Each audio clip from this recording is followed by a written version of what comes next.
News media मंच आप देख रहे हैं। मैं हूं देवेंद्र त्रिपाठी। इस वीडियो में बात करूंगा कि किस तरह की बारिश पिछले 24 घंटों में रिकॉर्ड की गई है भारत के 50 स्थानों पर, 50 जगहों पर, और किस तरह का मॉनसून का परफॉर्मेंस अगले 10 दिनों के दौरान रह सकता है।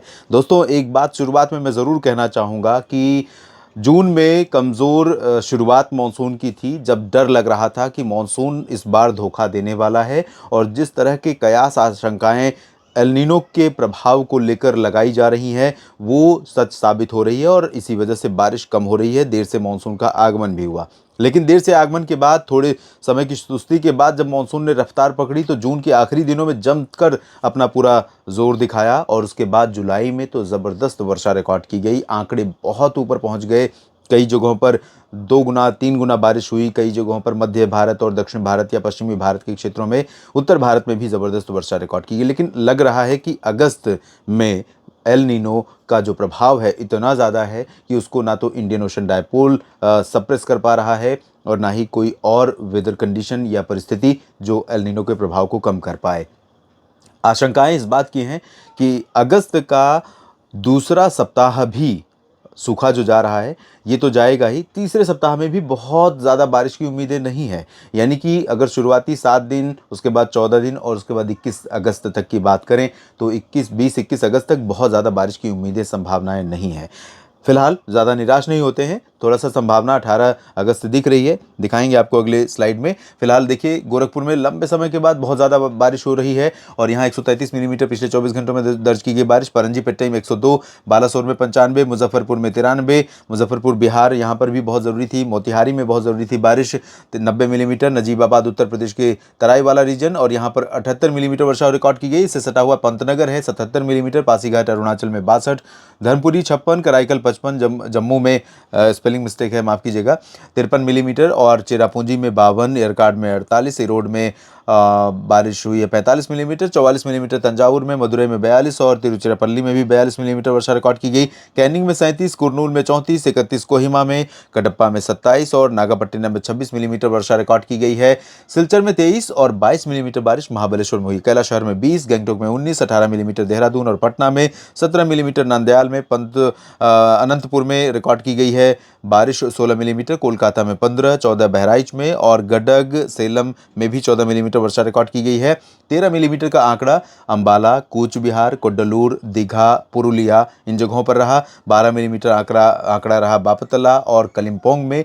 11 रहा माथेरन में, 10 अलीबाग और माना में, कोंटाई में 9, साथ ही साथ गया में 9, 8 मिलीमीटर बारिश छपरा में हुई है। दिवी, डिब्रूगढ़ और सिलीगुड़ी में 7 मिलीमीटर वर्षा दर्ज की गई है। तो ये स्थिति अब तक रही है, और यहाँ पर आप देखिए कि अगले 10 दिनों का प्रोजेक्शन है। पहले मैं देखता हूँ 12 घंटे का जो प्रोजेक्शन है वो सिर्फ उत्तर भारत की तराई वाले क्षेत्र, जिसमें उत्तर प्रदेश और कुछ हरियाणा पंजाब की तराई वाले क्षेत्र, जम्मू कश्मीर, हिमाचल, उत्तराखंड के क्षेत्र होंगे जहाँ बारिश होगी, यहाँ पर बारिश होगी। डिटेल में जानना है तो आप मौसम तक चैनल पर देख सकते हैं, जहाँ पर मैंने चर्चा की है 3 दिनों की। यहाँ पर देखिए, ये 24 घंटों की स्थिति है, रात में भी और कल सुबह तक। उसके बाद अगले 3 दिनों की सिचुएशन देखिए, थोड़ा सा ज़्यादा संभावना दिख रही है, लेकिन बस उत्तर और पूर्वोत्तर भारत के क्षेत्रों में, और वो भी साथ ही साथ साउथ के तटीय इलाकों में। अगले 5 दिनों की स्थिति देखें तो भी कोई बहुत अंदरूनी इलाकों में बहुत सिग्निफिकेंट चेंज नहीं आ रहा है। ये बहुत विशाल एरिया है, मैप में बहुत छोटा दिखता है लेकिन बहुत विशाल एरिया है। इस एरिया में, इतने बड़े क्षेत्र में अगर फसल सूखी रह जाती है, अगर फसल को इस स्टेज पर आकर के पानी नहीं मिलता है, तो फसलों की स्थिति दयनीय ऑलरेडी हो रखी है, और अब स्थिति और बुरी हो जाएगी। और इसी वजह से आपने देखा होगा, आशंकाओं को ध्यान में रखते हुए केंद्र सरकार ने चावल के निर्यात पर पाबंदी लगा दी है, खासतौर पर बासमती राइस पर। तो धीरे धीरे चीज़ें अब सरकार के समझ में आ रही हैं, और सरकार को अभी से कंट्रोल करना होगा कि कम से कम जो हमारे पास संग्रहित फूड है, फूड ग्रेन है, उसको सुरक्षित और संरक्षित रखा जाए, और इस योग्य रखा जाए कि वो खाया जा सके। क्योंकि आप जानते हैं कि भारत में अनाज गोदामों में और खुले में मंडियों में बड़े पैमाने पर सड़ता है। इसके लिए प्रयास किए जा रहे होंगे सरकार की तरफ से,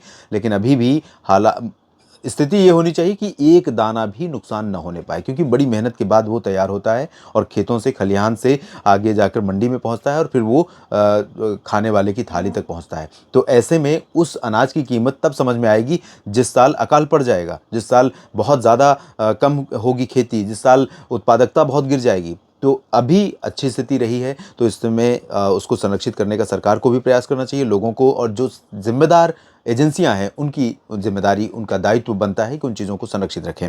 तो सरकार को डर है और लोगों को भी डर है, महंगाई पर इसका असर पड़ सकता है, मानसून की सुस्ती का। लेकिन आपको बता दूं ये भी कि 18 अगस्त के बाद से मुझे थोड़ा-सा संभावनाएँ दिख रही हैं, प्रोबेबिलिटी दिख रही है अरब सागर और बंगाल की खाड़ी से कि कुछ इंटीरियर पोर्शन में भी फीडिंग शुरू होगी और कुछ बारिश की गतिविधियाँ धीरे-धीरे ज़ोर पकड़ेंगी। तो हो सकता है कि आखिरी जो सप्ताह होगा अगस्त महीने का, वो थोड़ा अच्छी बारिश वाला हो। उसके बाद सितंबर में संभावना है ठीक-ठाक बारिश हो सकती है।